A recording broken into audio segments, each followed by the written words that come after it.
ये बड़ी जानकारी दर्शकों को पहले दे दें कि अरुणाचल के ईटानगर में चंद्र ग्रहण दिखना शुरू हो गया है।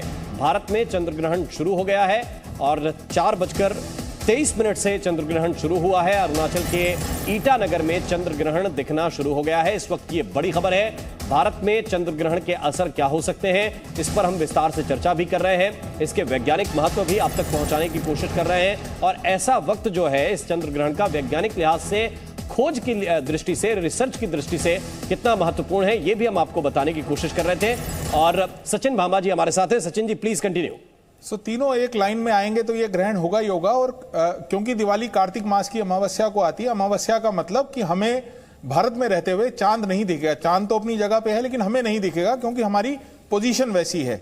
और तीनों क्योंकि एक लाइन में है और चांद पृथ्वी के आसपास केवल 5 डिग्री के एंगल पे चक्कर लगा रहा है, तो नेचुरली जब वो पूर्णिमा की तरफ 14 दिन या 15 दिन के बाद आएगा तो दोबारा से उसके ऊपर पृथ्वी की जो छाया है वो पड़ेगी। और हमेशा सूर्य ग्रहण के बाद चंद्र ग्रहण होना बहुत नॉर्मल सा एक फिनोमिना है और मैं इसको सबसे शुभ संकेत मानता हूं, क्योंकि अगर यह ग्रहण हो रहा है तो इसका मतलब पृथ्वी, चंद्रमा और सूर्य बिल्कुल वही उसी कक्षा में हैं और हमारे लिए सब कुछ बहुत शुभ है।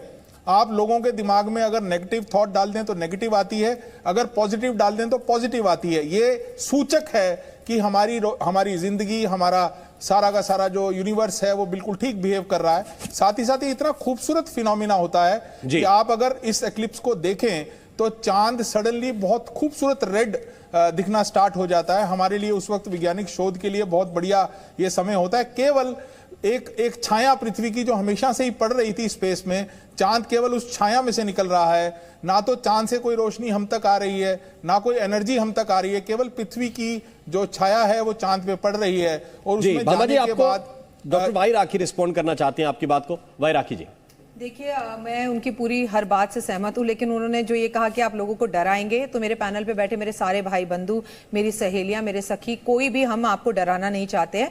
हम तो ज्योतिष, हाथ जोड़कर साइंस को ये बोलते हैं कि हमारे ज्योतिष की आत्मा साइंस है। हम आपको हमेशा अपने साथ लेकर चलते हैं। हमारे पास जो आते हैं हम उन्हें समझाते हैं, साइंटिफिकली रीजन समझिए। मैं आपको एक एग्जांपल देती हूँ। सामने वाले कैमरे में मैं आपको दिखाई दे रही हूँ, क्या मैं इस वक्त टीवी पे आपको दिखाई दे रही हूँ? नहीं दिखाई दे रही। अब आप मुझे देख पा रहे हैं और आप मुझे देखकर जो बात समझेंगे वो ज्यादा अच्छा है।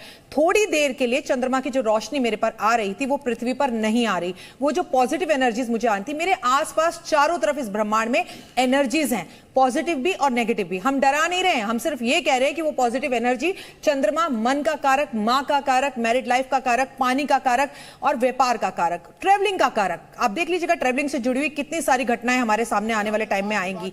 तो अगर वो रोशनी हम तक थोड़ी देर के लिए नहीं आती है तो ऑटोमेटिकली नकारात्मक होता है। और ज्योतिष की तो किस्मत ही कुछ ऐसी है जी, अगर हम सच बोलते हैं तो लोग कहते हैं डरा रहे हैं, हम नहीं बोलते तो लोग कहते हैं बताते क्यों नहीं। अगर ज्योतिष है तो ज्योतिष किस बात के हैं? आपको हम सिर्फ सही पैनल बता रहे थे कि सर साइंस जिस दिन ज्योतिष को मानने लगेगा ना, उस दिन हम सच में बहुत तरक्की कर लेंगे और बहुत आगे बढ़ जाएंगे। लेकिन गर्भवती महिलाओं का इस समय पर बाहर निकलना बिल्कुल गलत है। खुली आंखों से चंद्रमा को नहीं देखना चाहिए, क्योंकि बच्चा भी मां के गर्भ में पानी के अंदर रहता है, एक वाटर बैग में होता है। एक गर्भवती महिला रशिया में मैदान में जी की बात कंप्लीट हो जाए, यही क्वेश्चन पूछता हूं कि हमारे भारत में तो गर्भवती महिलाओं को कहा जाता है कि आप एक्लिप्स में ना आए। आप आज एक्लिप्स देखने के लिए आई हैं, तो उनका जवाब बहुत ही खूबसूरत जवाब है। उन्होंने कहा, जिस नजारे को देख के मेरे मन में इतनी खुशी और इतनी शांति आ रही है, जो नजारा मुझे अध्यात्म से जोड़ रहा है, वो नजारा कैसे मेरे अंदर पलने वाले बच्चे के लिए बुरा हो सकता है? मैं बार बार एक ही बात कहना चाहूंगा, गर्भवती महिलाओं के लिए ऐसी बात मत बोलिए। गर्भवती महिलाओं का देखना एक ग्रहण अच्छा नहीं है। सचिन जी, ये कैसे बुरा हो सकता है? अर्थ में 71% वाटर है। गर्भवती स्त्री के अंदर जो वाटर बैग होता है, हमारी बॉडी में 65% वाटर है। वो वाटर इंपैक्ट है। उस वाटर पर एनर्जी नहीं आ रही है आज मून की, जो आप खुद कह रहे हैं कि चंद्रमा और सूर्य के बीच पृथ्वी आ जाती है और रोशनी नहीं आ पा रही है, इसलिए वो इंपैक्ट होता है। इसका साइंटिफिक रीजन ये है। और रही बात साइंस की, तो जुग सहस्त्र योजन पर भानु, सूर्य तक की दूरी तुलसीदास जी ने विज्ञान के जन्म लेने से पहले ही बता दी थी। तो खास तौर से एस्ट्रोनॉमी, एस्ट्रोलॉजी और साइंस तीनों से जुड़ी हुई है। मैं खुद एक साइंटिफिक मधुरफल जानू में इतनी खूबसूरती से सूर्य और पृथ्वी की रोशनी बताने वाले सूरदास जो तुलसीदास जी हैं, उन्होंने जो श्रीलंका की दूरी है वो अगेन 80 योजन लिख दी और 80 योजन को मल्टीप्लाई करेंगे तो 640 आता है। तो अगर हनुमान जी कूदे और ऑस्ट्रेलिया गए तो मैं आपकी बात मान जाऊंगा सर। जुग सहस्त्र योजन पे भानु केवल 4 साल पहले लिखा गया। पृथ्वी और सूर्य की दूरी आज से 4000 साल पहले इराटोस्थेनीस नाम के साइंटिस्ट ने 2% एक्यूरेसी से बता दी थी। तो जो ऑलरेडी पता था, ठीक है बाबा साहब, मैं लौट के आता हूं आपके पास। इसमें लिखना आसान था। मैं आपसे बार बार ये कहना चाहूंगा, ओवर ग्लोरीफाई ना करें साइंटिफिक चीजों को। हम अननेसेसरी लोगों को भ्रमित करने के लिए। हमारे साथ इस वक्त जी कनाडा से छवि जी जुड़ी हुई हैं, उनकी तरफ हम चल रहे हैं। छवि जी, आपका भी स्वागत है इस शो पर। और विज्ञान और ज्योतिष के बीच एक तालमेल बनाने की एक तरह की कोशिश है, आप किस तरह से देख रही हैं? और वहां पर जो गणनाएं हो रही हैं उसमें किस लिहाज से इसे देखा जा रहा है? राधे राधे जी, तो यहाँ पर जो है we call it blood moon, bloody moon बोलते हैं इसको। और लोग बहुत एक्साइटेड होते हैं जब भी ऐसी कोई घटना होती है, ग्रहण होता है, तो लोग तो अपने घरों से जल्दी रेडी हो जाते हैं, सुबह उठ जाते हैं, because they want to acknowledge it. सुबह उनको देखना होता है, अपने बच्चों को दिखाते हैं, टेलीस्कोप्स निकाल लेते हैं, सभी अपने कैमरास निकाल लेते हैं।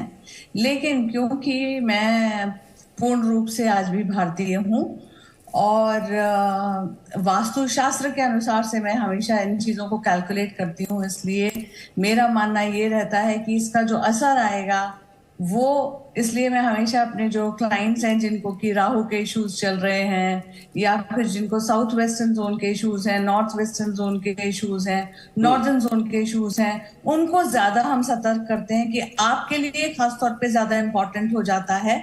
इसलिए इस समय आप जो है चैंटिंग करते रहें। सी बेसिकली हम जब कहते हैं कि why we need to chant about it, तो क्योंकि ये जो समय है ना, अभी जैसे किसी ने कहा, ये डराने के लिए नहीं है, डराने की बात नहीं है, ये पावरफुल भी है। क्योंकि चंद्रमा की सारी कलाएं जो हैं आप इस समय देखेंगे, चंद्रमा की वो जो 28 कलाएं जो हैं वो आप इतने छोटे से स्पैन में आप सारी की सारी कलाएं देख लेंगे। तो इतना ये जो इम्पैक्ट होता है कि आपको 28 गुना फल भी मिल सकता है। तो आप जो प्रयोग, जो चैंटिंग आप करना चाहते हैं और वो अगर आप इस समय बैठ करके करते हैं तो 28 गुना फल की प्राप्ति। तो क्यों ना जो चंद्रमा से रिलेटेड आपके जप हैं या जो कुछ खास जप हैं, जैसे कि कुछ हमारे ऐसे लोग हैं जिन्हें हमने इस समय जो मुसीबत से जूझ रहे हैं उनके सुदर्शन के जप इस समय ही हम लोग करवा रहे हैं या जो चल रहे हैं। ये बहुत खास इंपॉर्टेंट टाइम है जिसका कि हमको बेनिफिट लेना चाहिए।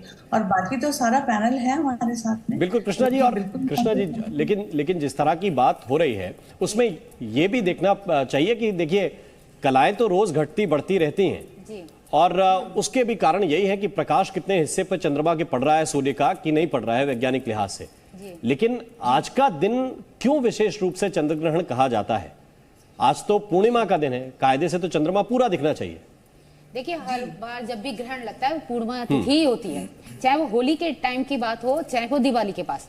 तो यहाँ पर जो है ये जो ग्रहण का स्थिति जो बनी हुई है वो कहीं ना कहीं ये बताता है, देखिए आपकी जो कुंडली में भी जो ग्रह कमजोर है, जैसे कि मंगल की जो राशि है, जैसे कि मेष राशि वाले, मेष लगन वाले, उन पर पड़ रहा है तो उनके ऊपर भी ग्रहण का इस तरीके का योग बनता हुआ नजर आ रहा है। अब किसी की मंगल की डिग्री बहुत अच्छी है, मंगलवार का दिन है, 8 तारीख है, जो शनि का नंबर है, तो और शनि इस साल के राजा है, तो कहीं ना कहीं जो मंगल और शनि का जो योग है वो अपना प्रभाव डाल रहा है। 200 साल के बाद इस तरीके का जो योग बना है वो ग्रहण पर डाल रहा है। तो राशियों के अनुसार और बाकी जो है जैसे कि विदेशों में भी जो हो रही है हालात हो रहे हैं, युद्ध के हालात हो रहे हैं, आगे बनता हुआ नजर आ रहा है। खगोलीय घटना के हिसाब से अगर कोई देखता है वो सोच रहे हैं कि नहीं बहुत अच्छा लग रहा है, अभी आप देख रहे हैं, अभी आपको नहीं पता, आपके गर्भ में पल रहे बच्चे को भी नहीं पता, आप उसके लिए खतरा खुद कर रहे हैं।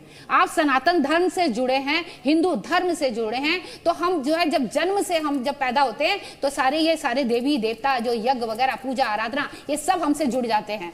जो दूसरे धर्म के हैं, अब ये देखिए उनके वहां तो कोई ऐसी चीजें नहीं होती हैं, तो उनके धर्म के हिसाब से वो अपने हिसाब से चलते हैं, मगर हम उनसे तुलना नहीं कर सकते, हमारी तुलना अलग है। हम अपने धर्म के हिसाब से, हिंदू धर्म के हिसाब से चलते हैं, तो ये ग्रहों का हमारे ऊपर असर पड़ता ही पड़ता है। या तो आप नास्तिक हो या फिर आप विश्वास करते हो, तो अलग बात है। ये सारी चीजों को हमें ध्यान में रखकर तभी हमें इस चीज को चैलेंज करना चाहिए।